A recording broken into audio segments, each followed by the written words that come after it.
Hello दोस्तों, फिर से स्वागत है आपका हॉरर स्टोरीज विद अयाज में। आज जो कहानी मैं आपको सुनाने जा रहा हूँ वो एक ऐसे टोने की है जिसका असर सिर्फ किसी एक पर नहीं बल्कि पूरे गांव पर पड़ गया। ये कहानी है लालच, बदले और काली शक्तियों से भरी हुई, जहाँ इंसानियत और अंधविश्वास के बीच सिर्फ एक ही शख्स ने मोर्चा संभाला और वो थे फकीर उस्मान बाबा। तो तैयार हो जाइए, क्योंकि अब डर सिर्फ एक परछाई नहीं, एक साया बनकर आपके कान के पास आने वाला है। कहानी शुरू होती है गांव छनियापुर की सरहद से थोड़ी दूर। एक पुराना उजाड़ खेत था। कोई वहां नहीं जाता था, ना दिन में ना रात में। लोग कहते थे वहां कुछ है, कुछ ऐसा जो देखने में कौवा होता है लेकिन अंदर से वो किसी जिन की आत्मा है। इसी गांव में रहते थे रहीम चाचा, सीधे साधे किसान, उम्र 55 के करीब। एक बेटा सलीम जो अभी 22 का था, खेतों को देखभाल करता था और रात में अक्सर वहीं सो जाता था।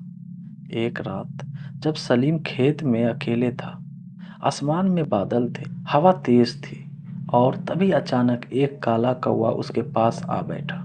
कौवा मगर कुछ अजीब था। उसकी आंखें लाल थीं और जैसे ही सलीम ने उसे भगाने की कोशिश की, वो उड़ने की बजाय जमीन पर चक्कर काटने लगा और एकदम से गायब हो गया। अगली सुबह सलीम बुखार में तड़प रहा। अजीब चीजें शुरू होने लगी। सलीम अचानक रातों को नींद में चीखने लगा। वो कहता, वो आ रहा है, वो मुझे अपने साथ ले जाएगा। उसकी माँ हबीबा बेगम फूट फूट कर रोने लगती है। रहीम चाचा ने गांव के मौलवी को बुलाया। मौलवी साहब ने कुरान की कुछ आयतें पढ़ी, पानी फूका और सलीम को पिलाया, मगर कोई असर नहीं हुआ। अब बात पूरे गांव में फैल चुकी थी। एक दिन गांव के बाहर एक तांत्रिक ने कहा, यह किसी काले टोने का असर है और टोना उस जमीन पर किया गया है जो रहीम का नहीं है। पड़ोसी बशीर मियाँ। तब पता चला कि पास के खेत बशीर मियाँ के थे और रहीम चाचा ने कुछ साल पहले उनकी ज़मीन को खरीदने की कोशिश की थी, जो पूरी नहीं हुई। बशीर ने बदला लेने के लिए एक मौलवी नहीं बल्कि एक जादूगर से टोना करवाया था। उसने काले कौवे के जरिए टोना किया, ऐसा टोना जो हर रात सलीम की रूह को निगलने लगता। अब कोई रास्ता नहीं बचा था। गांव के एक बूढ़े ने कहा, अगर किसी को बुलाना है तो फकीर उस्मान बाबा को बुलाओ, वही आखिरी उम्मीद है। फकीर उस्मान बाबा एक पुराना रहस्यमय सूफी फकीर था जो झोपड़ी में रहता था, नजदीकी कब्रिस्तान के पास। कोई नहीं जानता वो कितने साल के हैं, मगर कहा जाता है उन्होंने कई बार मौत को हराया है। जब हबीबा बेगम रोती हुई उनके पास पहुंची, उस्मान बाबा ने सिर्फ इतना कहा, कौवा सिर्फ परिंदा नहीं बलि का जरिया बन चुका है। मैं आऊंगा, मगर पहले उसे पहचानना होगा जिसने इसे उड़ाया है।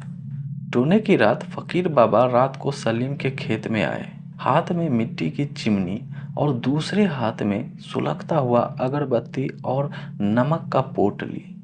चारों ओर घना अंधेरा था, हवा एकदम बंद, जैसे वक्त खुद रुक गया हो। तभी एक तेज सीटी की आवाज आई और हवा में कौवों की आवाज गूंज उठी। कौवे आसमान से उतरकर खेत में मंडराने लगे। उस्मान बाबा ने जोर से चिल्ला कर कहा, ए काले साए, अगर तेरे पीछे कोई है तो बाहर आ, वरना जल जाएगा। और तभी एक कौवा जलने लगा और उसी के साथ सलीम जमीन पर गिर पड़ा, तड़पने लगा।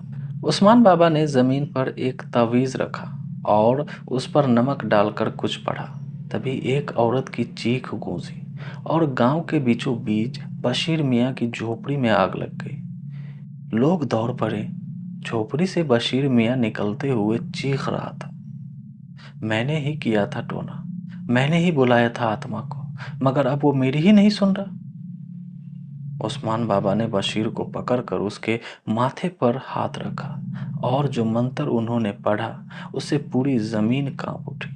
कहा जाता है बशीर की जबान हमेशा के लिए बंद हो गई। उस दिन के बाद से ना वो बोल सका, ना किसी से नजर मिला सका। अम्मी, वो कौवा अब नहीं आएगा ना। उस्मान बाबा कब गए, किस दिशा में गए, कोई नहीं जानता, मगर उस जमी पर दोबारा कभी कौवा नहीं दिखा। दोस्तों, कहानी यहीं खत्म होती है। क्या आपने कभी किसी कौवे को देर तक घूरते हुए देखा है, या कभी कोई साया जो अचानक गायब हो गया हो? क्या मालूम वो भी किसी टोने का हिस्सा रहा हो। मिलते हैं अगले एपिसोड में एक नया रहस्य, नए डर और नए फकीर के साथ। तब तक के लिए आप अपना ध्यान रखें, अंधेरा होने से पहले घर लौट जाएं।